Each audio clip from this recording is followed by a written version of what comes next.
You're tuned in to the Conservative. My name is Chaz Neal. You're brought here today by the Leon Block Independent Media.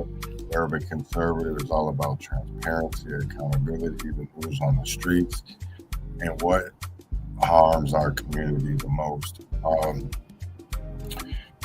One thing we're going to really just jump right into is hidden Black history that they don't teach you at school. And I really wanted to get in detail in this for the simple fact that I feel that there's so much history that isn't being taught. So let's just get right into it. Hidden Black Oklahoma's hidden Black history. Oklahoma had 45 Black towns and municipalities. It was capital of Black self-determination. Black people came for the same reason as whites, for new possibility. There's a public library, a Black library. There are chili houses, cafes, restaurants. There's just everything there. There were a dozen surgeons and doctors. There were several lawyers. There was a Black-owned photography studio. To make African Americans wealthy, landowners, entrepreneurs, they both knew what the state of Oklahoma was offering.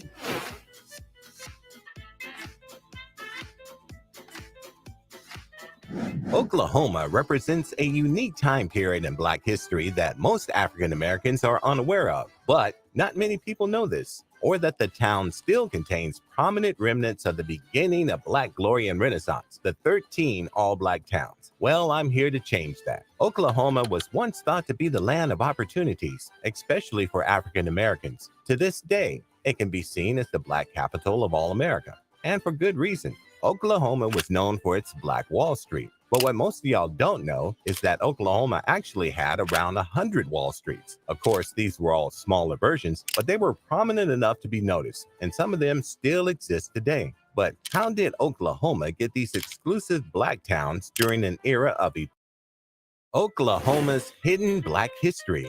Oklahoma had 45 Black towns and municipalities. It was capital of Black self-determination. Black people came for the same reason as whites, for new possibility. There's a public library, a Black library. There are chili houses, cafes, restaurants. There's just everything there. There were a dozen surgeons and doctors. There were several lawyers. There was a Black-owned photography studio. To make African Americans wealthy, landowners, entrepreneurs, they both knew what the state of Oklahoma was offering.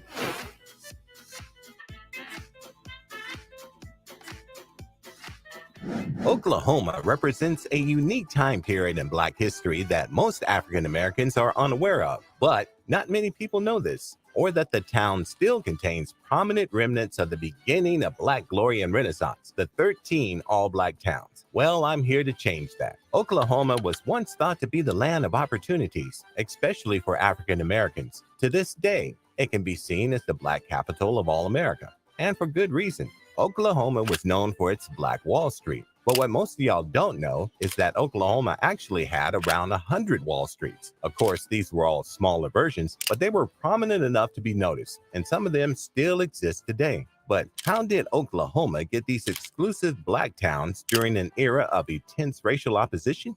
Allow me to explain. Oklahoma was home to as many as 50 prospering all-Black towns in the 1920s. Though these towns were primarily occupied for farming and agricultural purposes, Black-owned businesses soon started to spring up in and around the areas as well. What began as small farming communities quickly turned into full-fledged towns with schools, churches, stores, and more. Oklahoma was also home to one of the first all-Black theaters in American history, the Black Theater of Ardmore. That's right. When discriminative segregation laws prohibited Blacks from entering entertainment houses, they built their own. Despite the oppressive Jim Crow laws and a mass Black exodus from these areas, 13 of these towns still exist to this day. These towns include Bowley, Clearview, Brooksville, Grayson, Lima, Langston, Redbird, Summit, Rentisville, Taft, Vernon, Tallahassee, and Tatums. Bowley is the largest, most prosperous, and prominent of these all-Black towns, named after the railroad official J.B. Bowley. The history of how these black towns came into existence is particularly interesting because it involved the intermingling of two diverse races, the American Indians and the African Americans. Before the Civil War, the 5 civilized Indian American tribes owned numerous black chattel slaves. However, during the Civil War in America, the 5 tribes chose to side with the South and lost in battle. After the loss, the lands of the American Indians were taken, and the historical event of the Trail of Tears happened. The end of the Civil War also saw the emancipation of enslaved black people. The African Americans no longer belonged to the Indians or to white Americans. At the same time, Oklahoma was promoted as a promised land to black Americans, where they would receive fields for farming. With this in mind, numerous black families landed in Oklahoma and started small farming communities from 1865 to the 1920s. These communities then grew into the well-known black towns of the time. As we all know, the black community's drive for excellence and spirit of hard work is unmatched. Black Americans lived free from racial discrimination and prejudice. Community members could rely on each other for all sorts of assistance, and open farmers markets would help the community grow and become self-reliant. It wasn't long before these towns became a central point for black prosperity. American Indians also settled around these small towns, and the two communities both communities were frequently persecuted.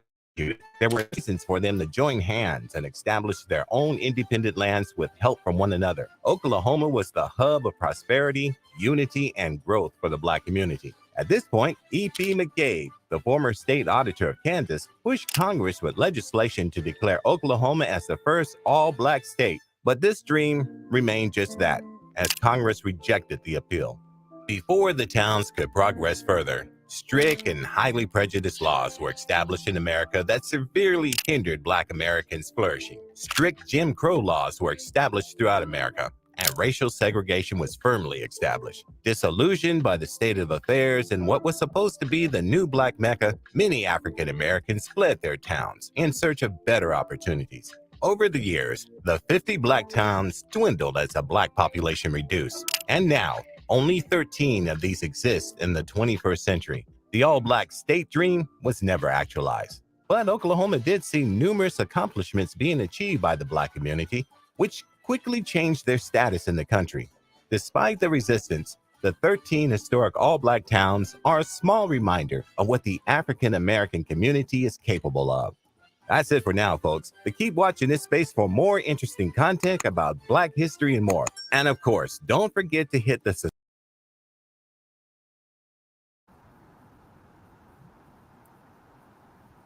So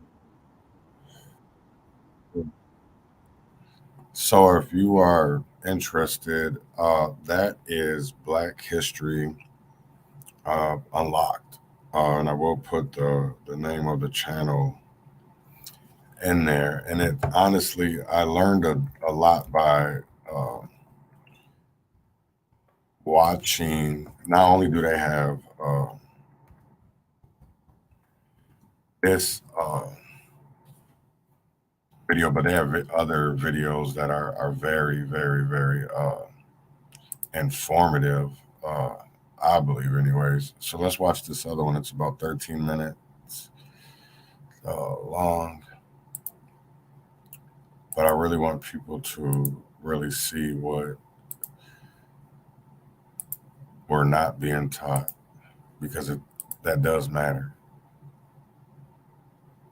Talk about black history and notable events without mentioning the Black Panther Party at any point.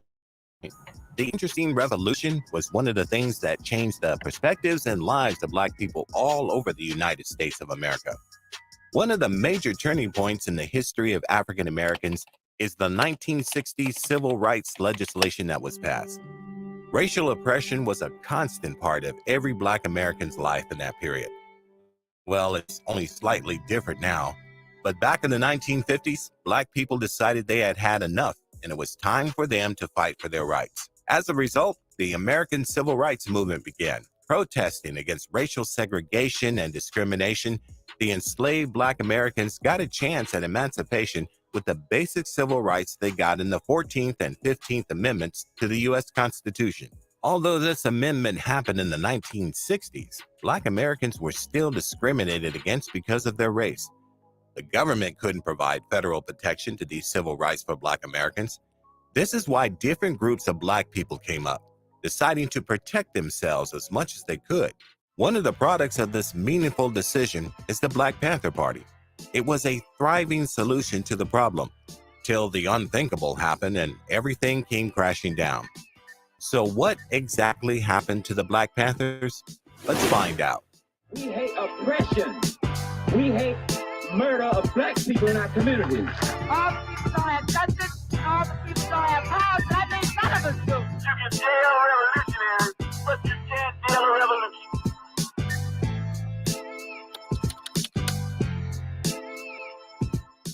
The racial segregation in California started in Oakland. Just like in Greenwood District, many people were attracted by Oakland's booming economy after the Second World War. Southern African Americans and also white people kept moving to the region. However, with time, more Black people were now living in Oakland compared to white people. This would have been a great experience for Black people then. However, there was a major problem.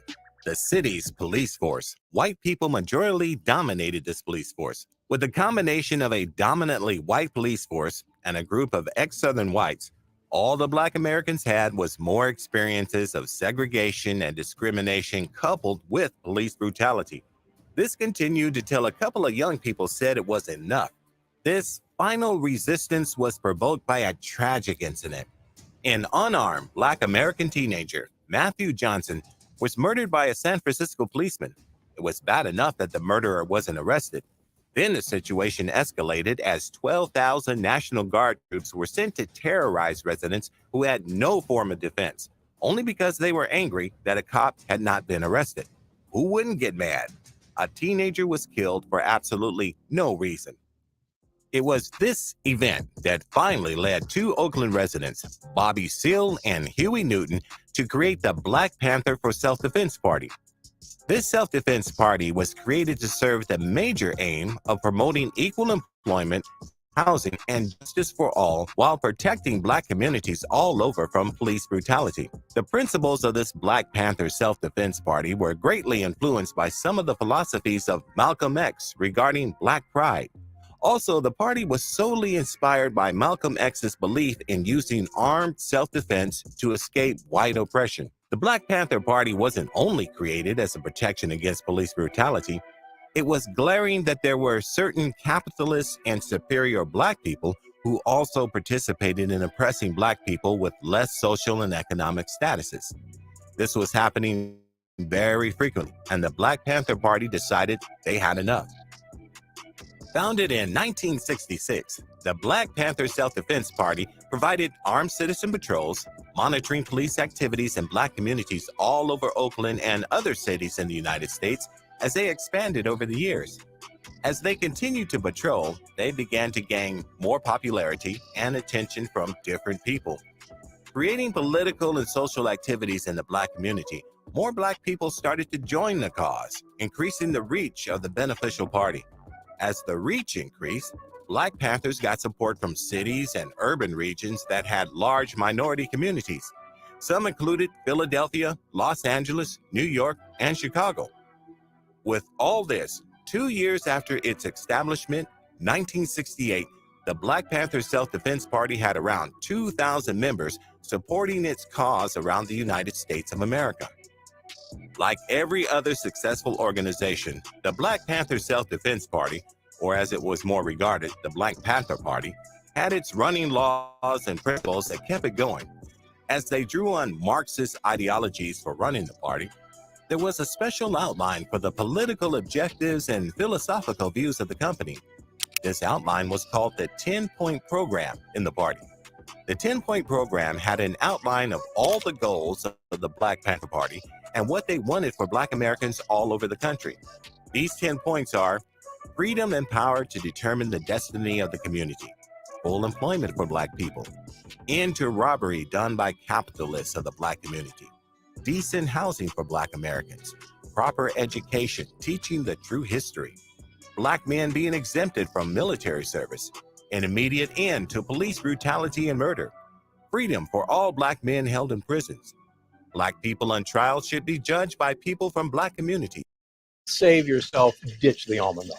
Probably notice there's a lot of alternatives to milk, often plant-based, but beware. Just because it came from a plant doesn't mean it's good. Access to clothing, bed, land, housing, education, peace, and justice. Looking at all these points, the Black Panther Party wasn't really asking for too much, were they?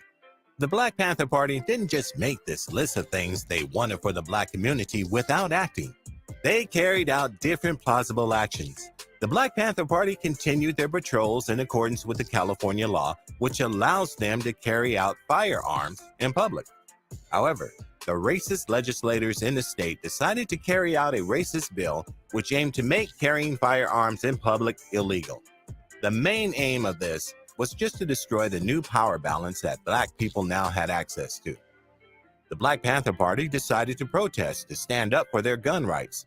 These armed Black Panthers started a peaceful protest in the state capitol for a news conference. However, they didn't stop the governor, Ronald Reagan, from signing the bill into law, although it was made to disarm the Black Panthers.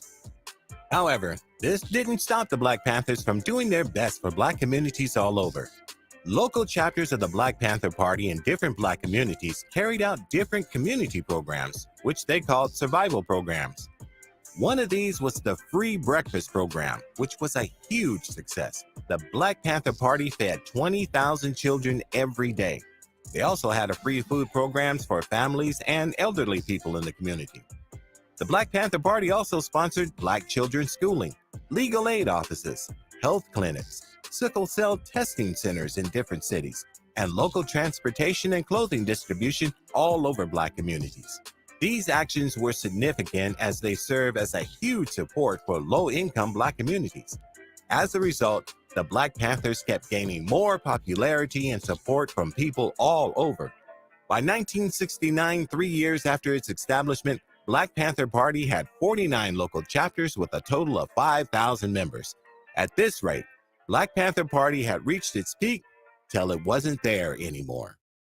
The Black Panthers are the single greatest threat to our national security, more than the Chinese, even more than the Russians. Our counterintelligence program must prevent the rise of a Black Messiah from among their midst. Despite the fact that the Black Panther Party had many amazing achievements that helped develop the Black communities that they were targeting, certain members of the government and the general community saw them as a threat, a gain even. The downfall of the Black Panther Party started when the members of the party started making headlines for arrests and fights. There were many incidents of shootouts and violent confrontations. One of them includes an incident that happened with the party's leader, Huey Newton. In 1967, Newton allegedly killed a white Oakland police officer, John Frey, in a violent encounter. So, in 1968, Huey Newton was taken to trial and was convicted of voluntary manslaughter. He was sentenced to 2 to 15 years in prison. Newton ended up being a political prisoner. A lot of the people in the Black community basically saw that as Newton being a victim of a biased trial and court system. This conviction was what began the downfall of the Black Panther Party. The supporters of Newton went on to the streets to start protesting the verdict. They believe it was an unfair trial as there was no definitive evidence, only varied accounts of who shot who first. Their protest wasn't in vain, as Newton was released from jail 2 years later after 2 different trials caused the district attorney to dismiss the charges. However, the release of the co-founder of the Black Panther Party didn't change the state of the situation. Many altercations and conflicts were happening both inside and outside the organization. For instance, the editor of Black Panther's official newspaper, El Ridge Cleaver, and a 17-year-old Black Panther treasurer and a member got involved in a shootout with members of the Oakland police. This shootout ended badly, causing the death of Hutton while leaving 2 of the police officers wounded. These conflicts also got bad within the party as the members started to spiral out of control without their leader's presence. In 1969, Alex Rackley, a bona fide Black Panther member, was accused of being a police informant by other members in his chapter.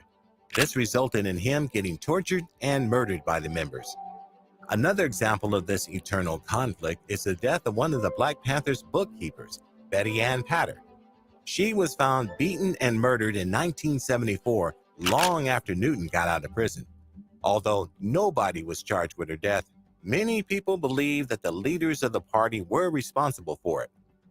Following this constant state of unrest in the party, they became a major target for the FBI. Even while the Black Panther Party was peaceful and focused only on its goals, the federal government had its doubts due to its socialist message and Black nationalist focus.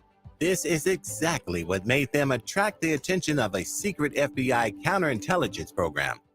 After watching the Black Panther for years after its establishment, the FBI made a declaration in 1969 stating that the Black Panther was a communist organization being a threat and enemy of the United States government. This came a year after its first FBI director, J. Edgar Hoover, said the Black Panthers were one of the biggest threats to the U.S. national internal security. With the Black Panthers being an FBI major target, they tried out different tactics to weaken the resolve and functionality of the Black Panther Party. They started by trying different methods to dismantle the social benefits of the free breakfast for children and all the other social community programs that the Black Panthers organized. As if this wasn't bad enough, the FBI started using different unjust methods to dismantle the organization completely. They started by using existing rival parties and feasting on the existing rivalries that were going on between different Black nationalist groups. After trying this, they went on to humiliate and charge the members of the party falsely. They ensured these members were in prison despite being innocent. The FBI also planned events that led to the death of Black Panther Party members. The FBI instigated an event between the Chicago Police Department and some members, which led to the death of the members. Evidence showed that among the hundreds of bullet casings from that encounter, only one came from the Panther side. The Black Panther Party was officially dissolved in 1982. Black people have encountered so many incidents over the years with unjust treatment from the government of the United States of America. However, the incident of the FBI going to any length to dismantle the Black Panther Party, even going as far as being involved of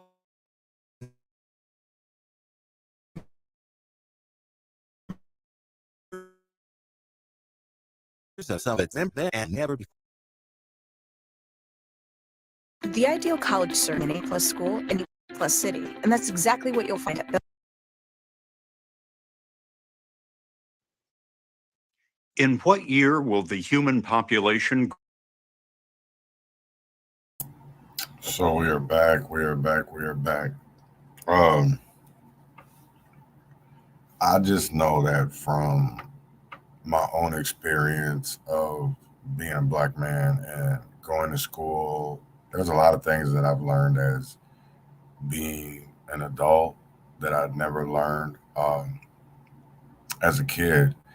So I hope that others learn something today. Next, I want to get into where's the egg? I see a lot of conspiracy theorists, some wild is coming through. As Kanye West hasn't been found because he was never actually missing.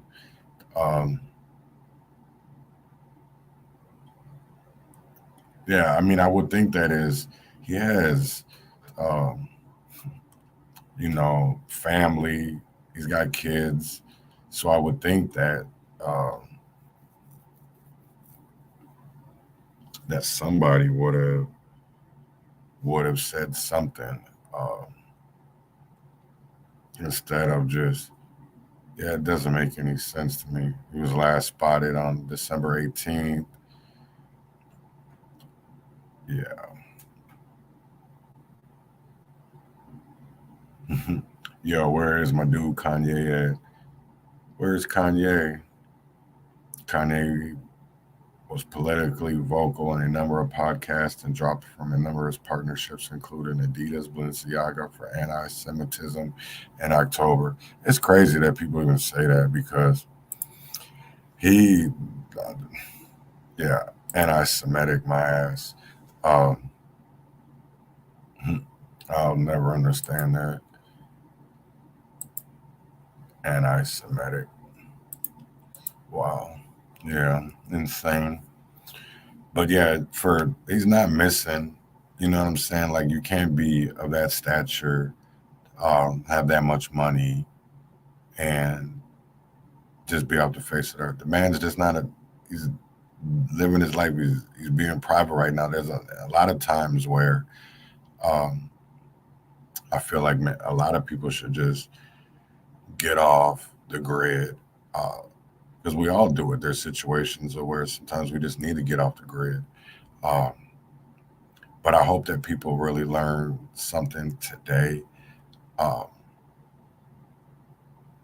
because we have a long way to go. We have a long, long, long, long, long way to go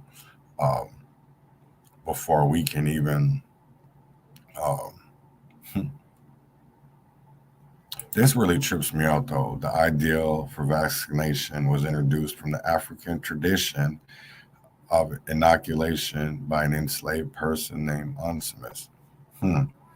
This really tripped me out. I didn't really know that 1 in 4 cowboys was black, but African American cowboys are rarely seen in pop culture. That's crazy. During World War II, historically black universities and colleges were a place of refuge for persecuted Jews seeking asylum from Nazi Germany.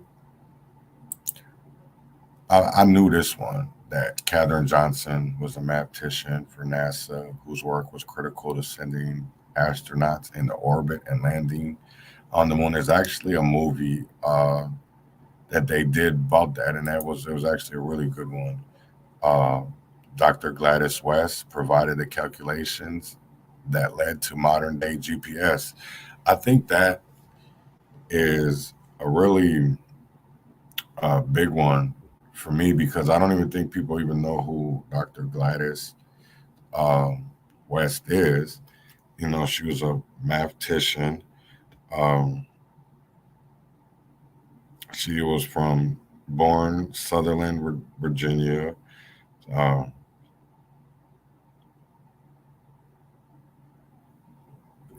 Yeah, interesting. Study of subject to study GPS. She was born, Gladys May Brown was born in rural Virginia, where her parents owned a small farm and it populated mostly by sharecroppers. Growing up, when not in school, she spent much of her time helping to harvest crops on the family farm, an occupation she knew many of her peers would continue into adulthood. In her community, the only clear options for a young black girl's future was continuing to farm or work at a tobacco pressing plant. Tobacco was a really, really, really beyond cotton. Tobacco too was something that was really that we black people did a lot with to get crops going. So I hope people, like I said, learn something today because when we know better, we do better. And it's reach one, teach one. But I just wanted to do a short little episode about that because to me, that really it hit home. So before May 25th, 2020. So I would hope that everybody would go learn something and be able to teach future generations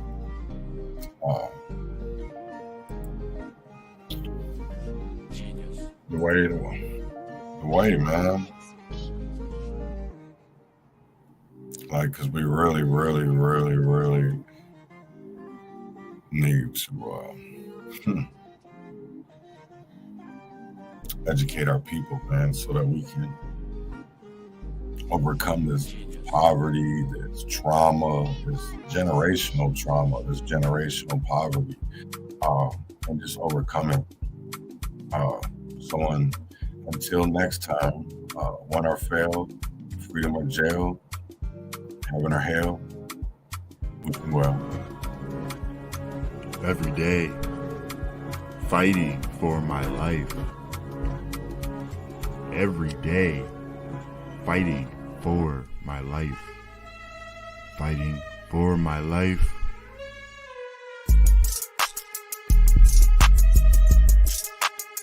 Fighting for my bread. Grew from the seed you thought was rot. I think not. Fire bred desire to rise above denial, to rise from former ashes to face new trial or triumph. I am enough. Trial to triumph. I am enough. Every day I fight for my life. Every day fighting for my life.